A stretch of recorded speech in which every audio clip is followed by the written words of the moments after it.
Skaidrojums, kāpēc apcietinājums Artjomam Babenko tika atcelts. Rīgas apgabaltiesā skaidro, ka sūdzība par izmeklēšanas tiesnešu piemēroto drošības līdzekli tika izskatīta slēgtā sēdē, un informācijas sniegšana par to iespējama tikai ar tiesneses atļauju, bet tiesnese Aina Nicmane vairs darbā nebūs sastopama.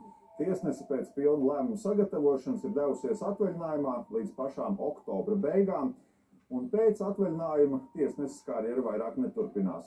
Saeima šī gada martā nolēma ar 30. oktobri atbrīvot tiesnesi Nicmani no tiesneša amata pēc pašas vēlēšanās. Tiesneses lēmumā par to, ka nav pietiekama pamata visstingrākā drošības līdzekļu piemērošanai konkrētai personai, ir norādīti argumenti, kas ir zināmi gan personai, uz ko tie attiecas, gan procesa virzītājiem. Savukārt tiesa nedrīkst publiski izpaust apstākļus krimināla procesā, kas atrodas pirms tiesas izmeklēšanas stadijā.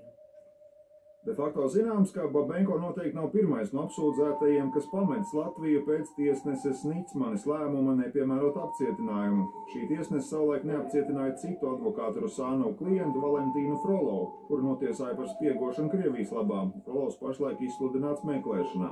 Valsts policijā nevēlas komentēt, cik pamatots bijis tiesas lēmums Artjomu Babenko atbrīvot, taču izmeklēšanu par policista slepkavības gatavošanu tas neapstādināšot.